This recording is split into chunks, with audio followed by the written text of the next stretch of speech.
So if there's a business you want to start and everybody else thinks, well, you have to get lucky, you have to have rich parents, whatever it is, your competitors are eliminating themselves. So just go out and start because most people aren't even doing that.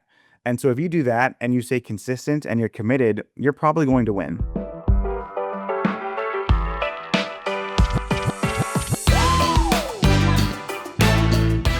Welcome to the Edge of Excellence.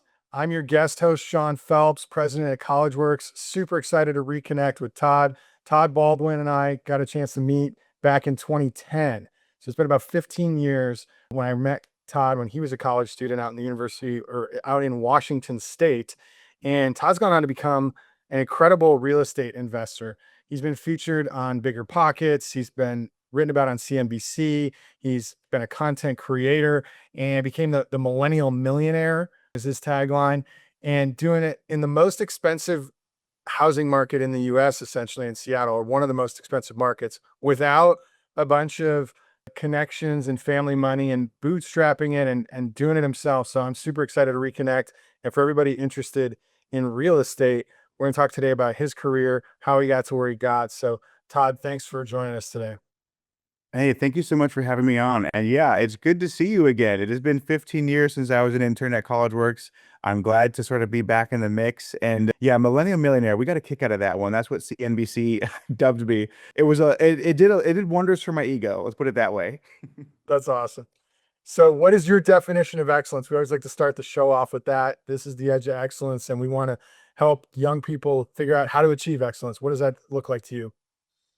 Yeah, I may have a different definition than most. My definition of excellence is doing what you feel is right for you, and that could be different for everybody. So for some people, it's starting a business. For other people, it could be being, a really skilled and valued employee. And for some folks, it's a stay-at-home parent. So I think whatever you do, just do it well. Do it the best you absolutely can, and that's what excellent means. If you are an employee, be an excellent employee. And if you're a business owner, be an excellent entrepreneur. And if you're a stay-at-home parent, be an excellent parent. And whatever it is that you do, just give it your all and do it your best. I love it. So you said that might be unique. We've heard that some very similar versions before. A lot of our guests have a similar theme of, work super hard, have really high standards. Doesn't matter what you do, just try to do it well. What you do when nobody's looking or nobody's watching. So we weren't always all like that. There were times in our lives and still to today where we aren't on our best. What were you like when you were, a punk kid? And what was high school and college? And, did you just wake up, get up at 6 a.m. and start coding a software app or something in your dorm room? Or were you like probably most of myself and our listeners? Yeah, no, I definitely was a punk kid, but luckily for me, I got most of it out of my system in middle school, which can be good or bad depending on who you ask. But no, in middle school, I actually got I got kicked out of a middle school and I had to transfer schools. I was kicked out of a Port Angeles school. I had to go to a Squim one. That's in the hometown that I grew up in. And it wasn't great. I mean, I don't know what what I'm allowed to say on this podcast, but I did a lot of things you're not supposed to do until you're 21 in middle school. And even then, some things that aren't, I guess they're legal now. They legalized marijuana, but I did a lot of that in middle school. By the time I was in high school, it was like out of my system. So when I was like 15, 16 years old, I was like past that. And I was really motivated just to get out of my small town. And I knew that screwing around and, you know, doing all sorts of crazy things wasn't going to get me there. So I actually got really good grades in high school. And when I went on to college, that's when I did the internship. The only reason I dropped out of college is because I found that for what I wanted to do, I personally felt that college was slowing me down. It wasn't the right decision for most people, probably, and it was a big risk. But I ended up dropping out of college, starting a real estate company, and it paid off. I think when I dropped out, I was 22. By the time I was 25, my girlfriend at the time, who's now my wife, we were multi-millionaires from our real estate company. So it all worked out in the end. But yes, punk kid when I was like 14. But like by the time I Got was it. 16, I So was you pretty got straight pretty laced. serious. Where did that interest from business come from? You mentioned, getting out of the small town. I was driven by that. I know Matt was driven by that. There's a lot of people that have that drive of, you're either running away from something or towards something. And, for, I think everybody, it's a little bit of both, but where did that motivation come from? And was business the first interest of how you were going to do that? Business was not the first interest. I really didn't actually know what business was when I was a kid. So I knew that I wanted to be rich, frankly, because I was raised by a single mother who made $10 an hour. And I knew that that's not the life that I wanted to live, moving forward. But when I thought of rich people, I thought of like celebrities. And I had a pretty decent head on my shoulders, even at a young age, even though I got into some stuff. But I was like, well, I'm not, big enough or talented enough to be like an NFL player. So that's probably not going to work out, and I'm not funny enough to be a comedian, and I'm not good looking enough to be an actor. So I was like, what am I going to do? So I actually thought I'd be a pro boxer. So I started boxing. I was in boxing for a couple of years. I actually got pretty good at it. But my idea before I pursued boxing was let me go talk to some old retired boxers and see what regrets they have. And in my pursuit to find old boxers, I couldn't find any because they all die young. And I was like, okay, this ain't it. So then I started a landscaping business in my hometown. And one of the guys that he was my client, he was a real estate investor. And he owned a bunch of real estate, commercial and residential, all over town. And I did a lot of landscaping for him. And I was like, well, whatever this guy did, I want to do that. So I just figured pretty quickly that I wanted to buy real estate. And that's when things took off for me. I had a very similar experience. My intern year, we painted a property for somebody who owned 30 properties. And it's like, how did you do that? And he worked at a bank and he was maybe a loan officer or, controller, somebody in that banking role where he knew about certain foreclosures and that they were going to be coming, available. So him and his buddy at the bank bought them and they got like 30 over 30 years and they never took a single dime out. They just kept, as soon as we have enough to get another one, we'll get another one. And then in retirement, that was like their 401k or their Roth IRA or was this real estate, which cash flowed and appreciated a ton. So I thought, that seems like a cool idea. I want to try and do that too. So you got exposed by meeting somebody in real estate and wanting to follow in their footsteps. Yes, absolutely. No, and your story is perfect. Yeah, real estate. I'm biased because I love real estate. But yeah, once I saw this guy who owned a bunch of property, that's when I got really serious. I started reading a lot of books about real estate. One book that I really like was Rich Dad Poor Dad. I also read The Intelligent Investor by Benjamin Graham, The Richest Man in Babylon. I read all those books when I was a teenager. And so I knew for sure that I wanted to do something in real estate, buy and hold for the long term and just get everything done that way because real estate the great thing about real estate is you don't have to be a genius to get rich. You just have to start and just let time do the hard work for you and eventually you will get rich. Got it. So interested in that stuff, you can't just go, maybe you can, but most of the time you can't just go buy stuff, right? You can't just like pass go collect $200 and then buy a property. Uh, Correct. like in Monopoly, you have to like go get a job, and Hmm. the bank usually likes to see some kind of W-2 or tax return or something. So when you're seeing that, how did that kind of guide your path to eventually get into real estate through college and some of the career decisions you made? Yeah, well, luckily some of the biggest lessons I learned during the college work internship was sales. And I think if you can be a good salesperson, you can have a very lucrative career. So when I left school, I didn't start my real estate company right away. I went to go take a sales job. I was selling commercial insurance basically, and that's insurance to businesses. And man, at 22 years old, as a college dropout, I think I made like 150 grand my first year. Maybe it was 120, but around that. And I was living very cheaply. I was actually renting a room in somebody else's house, even with that huge salary. And every penny that I saved, I used for the down payment for my first property. And when I moved into that property, I was like, well, hey, I was just renting a room in some guy's house. Maybe people would rent a room in my house. So my girlfriend at the time, who is now my wife, we lived in the master bedroom of the house. We rented out every other room to people, whether from college or on Craigslist, and we were living mortgage free. And 9 months later, because we were living mortgage free and because we had really, high salaries from the sales job, I was able to save up another down payment and buy a second house. And we just kind of kept doing that. Like every maybe 6 to 12 months, we would buy another property, fill up all the rooms. So a pretty unorthodox strategy. But in maybe 4 years, we had 5 or 6 houses and we were bringing in like 40 grand a month in rent. And that's when we really knew we had something. Wow. So was house hacking a thing then? Did you invent it? Did anyone know how to do it? I did not invent house hacking. I wish I could claim that. I actually think the person who coined that term is Brandon Turner from Bigger Pockets. I don't, house hacking certainly wasn't as trendy back then. Like now everybody wants to house hack. When I bought my first property in, I guess it was 2015, nobody, at least that I knew, really understood it. They're like, wait, you have roommates? Is that because you can't afford your house? What's going on? And I was like, no, no, no, I can't afford the house. I'm just offsetting my mortgage. So, like nobody understood it. And now, of course, everybody is on the house hacking train and everybody wants to do it. Yeah, and for a lot of markets, it's the only way you can make it cash flow. So you finding those roommates. I mean, if somebody's got technical questions, you got any quick tips on somebody that's like, I'm doing that. I'm copying Todd's game plan. I want to do that. And, I'm in Lansing, Michigan. I'm going to Michigan State and I'm buying a property and then just rent it out my senior year of college to some buddies. Any tips on picking the right tenants? Absolutely. Yeah. So first of all, I have found most of my tenants on Facebook groups. So not Facebook Marketplace, but like Facebook groups. So I'm in Seattle. So there are Facebook groups that are literally, housing rooms and shares in Seattle. And it's just a group of 10,000 people who want to rent a room in Seattle. So that's exactly what you're looking for. And then you also want to have a realistic conversation with the people. You're not just looking for a tenant, you're looking for a roommate.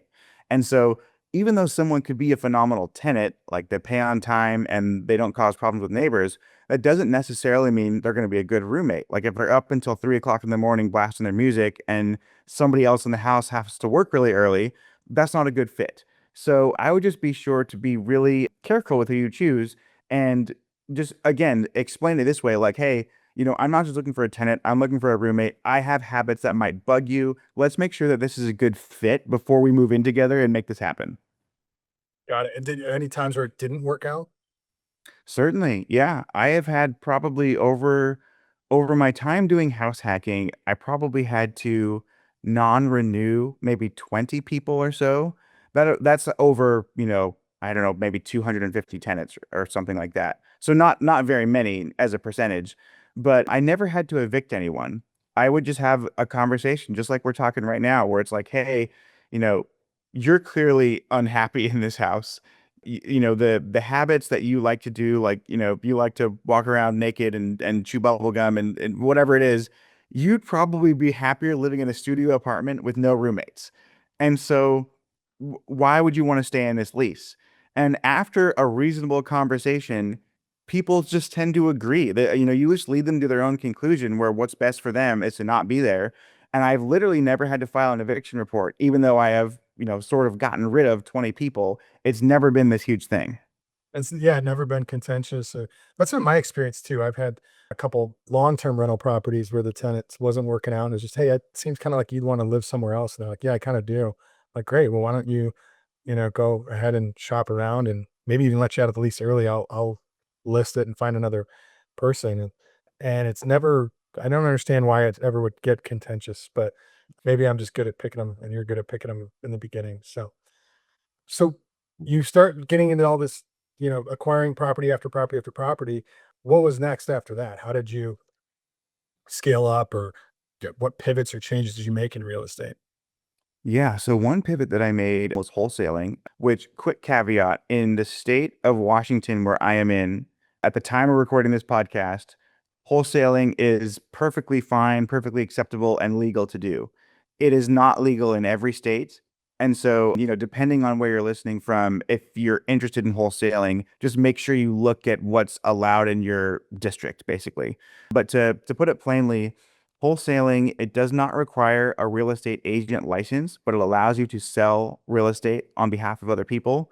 And so if there's someone who wants to list a property and doesn't want to use the MLS, they don't want to, pay a commission to a realtor. Let's say this person wants to sell their house for just $800,000 and they don't want to pay any commissions. They want to keep $800,000. What a wholesaler can do, they can get that property under contract and they can go market that house for, let's say, 850,000, and they can go to different investors and see if anybody wants it. And then if they sell that for 850,000, you basically make 50 grand on the spread. The seller gets everything that they wanted. There's no open houses, people going through the house. The person on the other end of it who's buying it for 850, they are, they wouldn't buy it for that price if they won't come if they are not comfortable with that price. And you as the middleman, you make 50 grand. Again, it's not legal everywhere. So it's perfectly legal where I am, and I have done it, and it has been awesome. My first deal, actually, the reason why I say 50 grand, I made 50 grand in 4 hours in my very first deal as a rookie wholesaler. I mean, life changing, right? I mean, to make 50 grand in a couple of hours, it was in an afternoon. And the next one I did, I made 100 grand. It took a week to make 100 grand. So not the same hourly rate, but still awesome, right? To make $100,000 in 1 week, just incredible. So wholesaling is definitely one pivot. And then Airbnb is another one where instead of doing long-term leases, again, because I'm in Seattle, Washington, we are a very blue city and a very blue state. And that's good for some reasons, and it's bad for other reasons. And one of the reasons it could be bad is if you're a landlord or a business owner, there's a lot of power that tenants can have or employees can have, which again can be great, but you can get squatters, you can get a whole bunch of other nonsense. With Airbnb, that's not a problem because there's not the tenant rights sort of deal. They're a guest that's staying there for the short term. Yeah. So what was different about the short-term space or what attracted you to that? Obviously, that aspect, but how, what was your journey and learning curve in getting into STRs? Yeah, so the short-term rental market, at least in Seattle, it's red hot. It's awesome. So first of all, it's way more lucrative than a long-term tenant. Um, Expect to make probably 5 times more than what you could get leasing it long term. Plus, squatters' rights, they don't usually kick in until the tenant's been there for a month. And so I'm doing these Airbnbs and they're, 1 or 2 night stays, maybe 3 nights tops. And so they're turning pretty quickly, but there's no risk of a squatter overstaying their welcome because if somebody does, because they have no tenants' rights, they're just trespassing. You just have the sheriff remove them. But no, I mean, my wife is really good at systematizing things. So we have, automated messages that go out. We have really good photos. But we actually just sold our duplex, but we were living in one half of a duplex, renting out the other half on Airbnb. And I mean, we were living for free plus making about 10 grand a month from just in one duplex. And that's because it was on Airbnb. If it was a long-term tenant situation, we'd probably make, 3 grand a month. So way more money on Airbnb. There are people get into the short-term space and maybe they don't understand the market or know the market or locations as well and don't have the occupancies or, have put a lot of expense into furnishings and preparing it and then it doesn't do well right away. Sometimes they take a while to get enough reviews and enough, you know, get that like all-star host kind of status and stuff. Do you have any shortcuts or important keys for somebody going into their first Airbnb? Yes, in my humble opinion, if your property isn't in a downtown location or by an airport or something that's convenient for a traveler or a commuter, it has to be a destination. So people will choose to go there for your property. So for instance, my duplex, we were 10 minutes away from the airport. So in addition to people coming into Seattle for a vacation, I actually got a lot of people coming into Seattle for business too. And it was just a very convenient place for them to stay. And what I did was I made it nicer than all the nearby hotels. And I also made it competitive pricing. So if what I have to offer you is nicer and cheaper than the hotel right next door, you're probably going to try to book my place. And then it was only, 20 minutes to downtown Seattle. If it's not something like that, again, my opinion, you want to make it a destination. So one thing we're doing right now is we have plans to build a luxury treehouse. It's not near an airport, it's not near a downtown area, but our goal is to make the treehouse the destination. So people want to come to stay at our treehouse. And it's going to be, 30 feet in the air, a treehouse, but it will have plumbing and power and a shower, all the things, right? All the things you need to live and work and everything. So people will come there and they'll stay and it's going to be a unique experience. Got it. So that's more of the experience business, the entertainment business. Like you're trying to build a mini Disney World, and versus, the airport one is like, this is a hospitality business. We're competing with hotels, not other entertainment venues. And we need to be quick and efficient. Are you doing this all internally? Like cleaning, property management, you keep all that in house? Yeah, I mean, we have cleaners that we hire and that we work with. As far as managing the Airbnbs, we use a system called Hospitable, and that pretty much does everything for us. We type out a template like a welcome email to a guest. As soon as a guest books, they automatically get that welcome email. So we write out the template one time, and then the system does everything for us. It gives them a code for the keyless entries, and it changes the code for the locking system, and it gives them the parking instructions and pictures. So we created those templates a long time ago, and our software, again, the name of it's Hospitable, it just does it all. So managing it is really, really hands off. It even messages our cleaners when it's time to go clean the place. So we have it pretty much on autopilot. We just need to, keep our finger on the button every once in a while and make sure it's running smoothly. But for the most part, it's automated. Got it. So, and for listeners that are interested in this, I'd also encourage you to check out the episode Edge of Excellence with Jack Repke. Jack and I had an interview, and Todd, you guys would be a great connection where Jack built a huge property management business and has also worked in a lot of the dynamic pricing tools, software businesses. He's worked at Guesty and Wheelhouse and Conduit and really familiar with the software in that space. So for listeners that want to learn more about the short-term rental business, um, so back to Todd. So what's a day in the life like now when you're, maybe in your 30s? I think you're in your 30s. I'm in my 40s now, but and you've built this real estate business, you've got Airbnbs, you've got long-term or house hack properties, all these different things going on. How do you manage it and what's a day in the life look like? Yeah, great question. So, most of my systems with my business are automated so I can spend most of my time with my kids. When people ask what I do, it's funny because most people think I'm a stay-at-home dad because I spend so much time with my kids. And the fact that I have this business on the side is like that's surprising to them when they find out.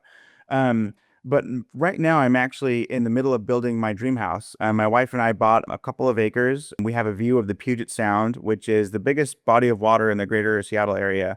And I'm just trying to build an awesome compound for my family. So that is what most of my day is. I'm out managing the crews. We talked about it a little bit before we started the show, but I'm GCing it myself. For anyone who's not familiar, that's just general contractor. So most people, when they build a custom home, they hire a building company or a general contractor. And I'm just doing it myself, and I'm picking the subcontractors myself. But yeah, this place is going to be ridiculous. We have a movie theater going in, an infinity pool, a bowling lane. I've got my own arcade. I want to eventually do a go-kart track around the whole property. We'll see how the wife thinks about that one. But no, I'm building the house that I dreamed up when I was 9 years old, and it's wonderful that I can build this out for my kids. And that is honestly most of my day. It's hanging out with my kids and building this house. And the business stuff, our systems are down, so that doesn't take a whole lot of our time anymore. Yeah. So uh, I guarantee listeners that if you want to be in that position in your 30s, your 20s aren't just easy. You're not taking No. the easiest job. When you were in that sales job, crushing it and getting into real estate, and how much nights and weekends then, did all this stuff take up to get to today of like everybody wants what you've got now, Todd? Yeah, man, that's the unfun part. That's what nobody tells you. So when I dropped out of college and I started in that sales job and I was getting my company off the ground, I was working 100 hours a week for sure. I would put in 17-hour days. Sometimes I'd work definitely Saturday, definitely Sunday, and this was when I was 22. I was a young man. Most of my friends were partying and chasing girls and going on vacations. I was working like that, and that's how it was. Now, I have no regrets because I'm 34 years old. I never have to work again. I spend my day with my wife and my children, and we're building our dream house. And my buddies who partied, it's fine, but unless they make a change, they're going to be working for somebody else for the rest of their life because that's what most people do. And I have the freedom to do whatever I want. So, but yeah, I mean, I believe strongly in taking advantage of every season of life.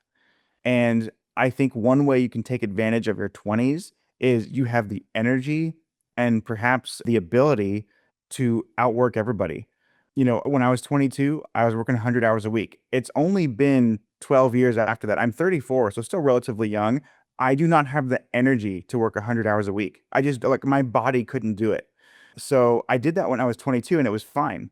Now I couldn't do it. I have kids, I have a wife. It would be unfair to my family to work 100 hours a week too. Plus, I just physically couldn't do it. So, yeah, your 20s, the decisions you make in your 20s will predict the lifestyle you live in your 30s. So, choose wisely. I love it. I think of it like compound interest, right? And just like the compounding of investments grows over time, right? That compounding of the experience you gained and the time you put in early becomes worth so much more, 10 and 12 years later. And somebody who, worked one extra hour a week in their 20s is like, why am I not getting ahead? Like, well, this guy's working 60 extra hours a week right now, which is also compounding experience on experience on experience. He's getting that much better at his sales job. He's putting that much more money away every month. He's getting that much better at real estate. He's getting that second property in 6 months instead of 6 years. And it's becoming a snowball, right? And now the avalanche is like fully going, and you get to, and you'll still get bored eventually, right? Maybe in a few years, you'll be like, all right, I think I can go back to like working my butt off again, but just out of just because I need something to do.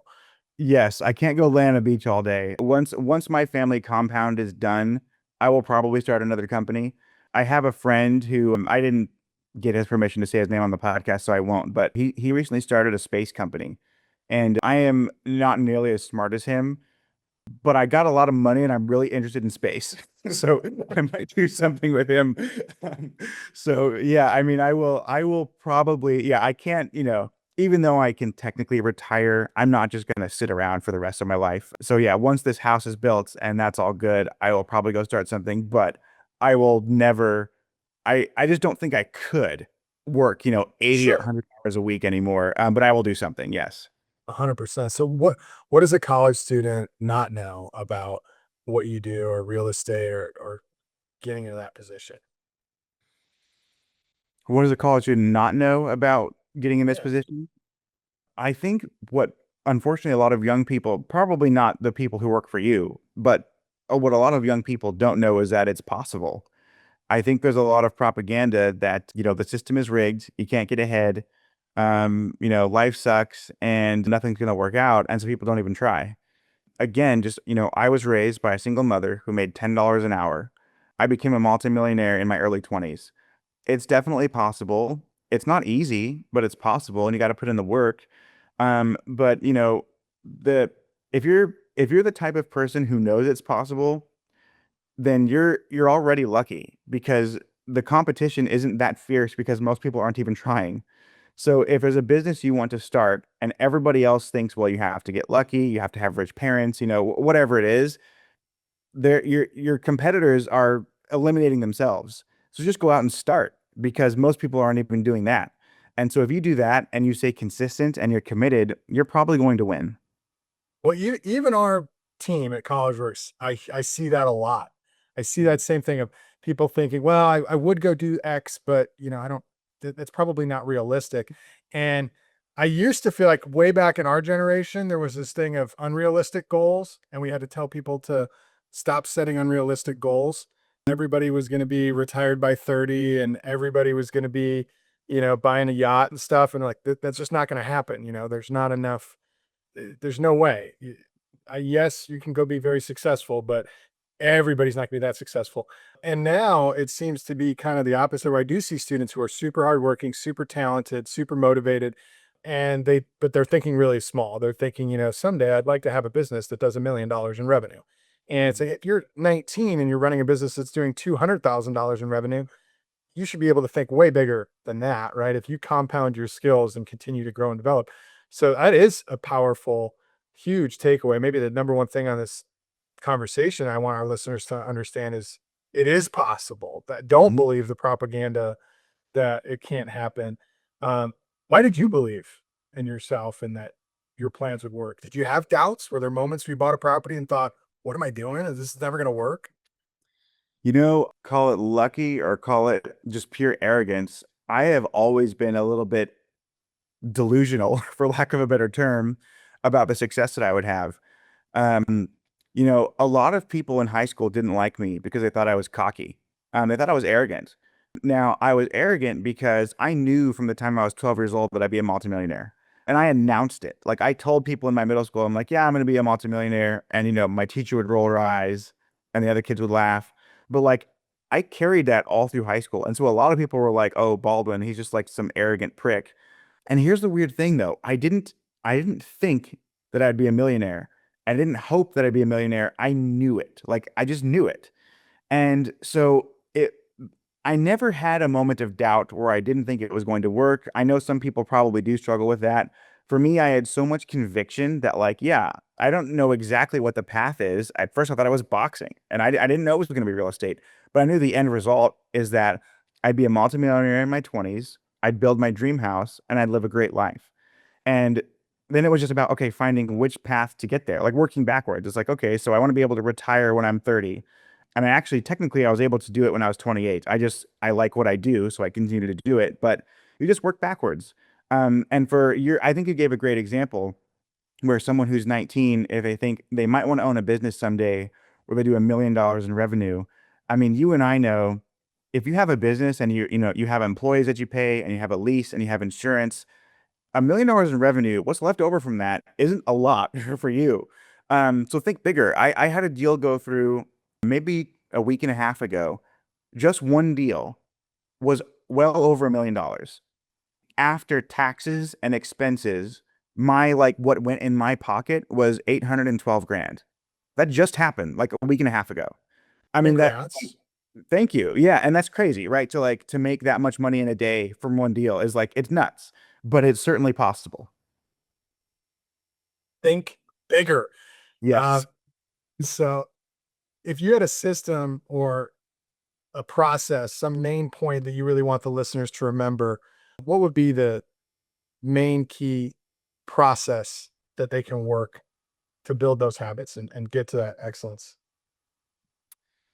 Man, that is such a great question. I think so. This is going to sound a little bit kooky, but there's some science to it. I think that if you constantly think about something and you are ruminating on that and it's just sort of nonstop in your brain, you're more likely to go down that path and become that person. And that can work both ways.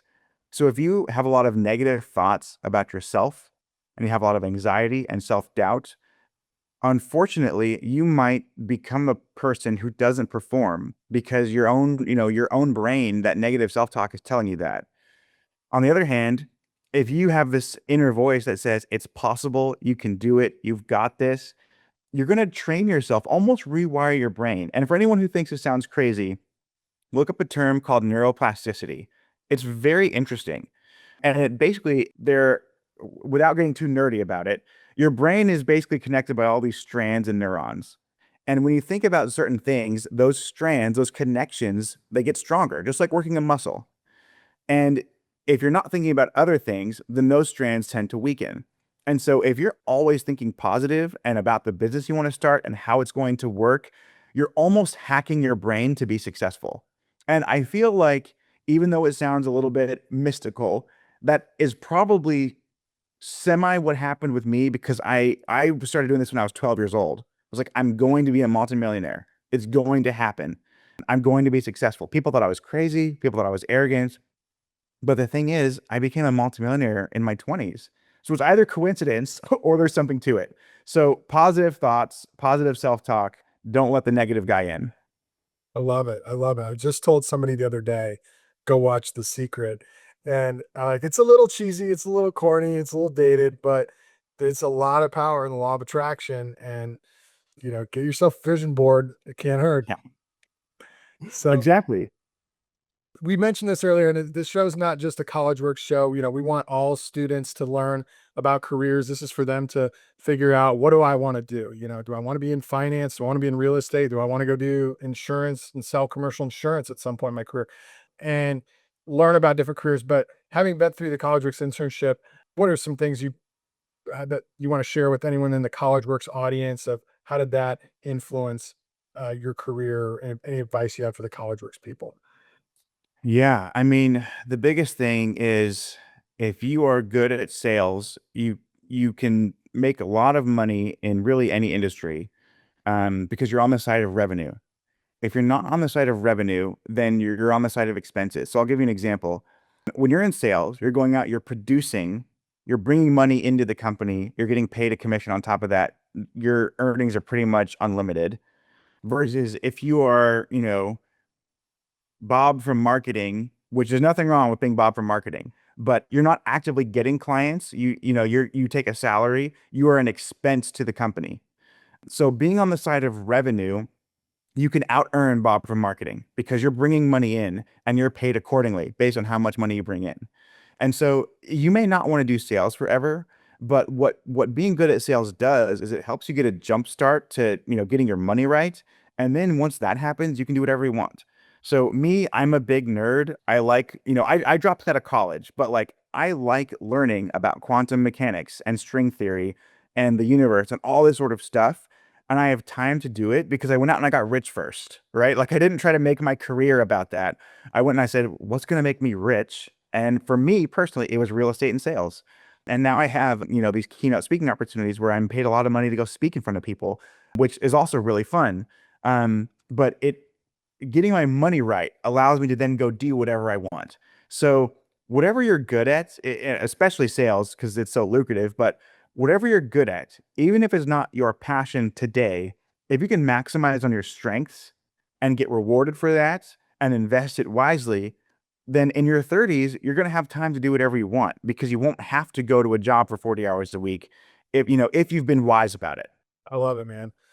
So I really appreciate you joining us, Todd. And for those of you that are interested in following Todd's journey, he's all over the place. So he's got articles on CNBC, he's got podcasts, he's been on Bigger Pockets, he's been on the cover of magazines. So there's a lot of places. We'll put links in the show notes for you guys to find Todd, connect with him or follow him on the socials and learn about more about his story and a lot of other podcasts and shows where he gets really into the nitty gritty of how do you do one of these real estate deals? What did this deal look like? What did that look like? So I really appreciate you sharing. And we're super pumped to continue cheering you on as an alumni and watching what you build. Can't wait to catch up again. Hopefully have you back in 10 years when the next company is started and growing and successful. And you're probably trying to hire a bunch of ex College Works people to help grow it. Absolutely. Hey, I look forward to it. And thank you so much for having me on. Great to connect. And yeah, let's talk again. We don't have to wait 15 years this time I know. again before then. Awesome, Todd.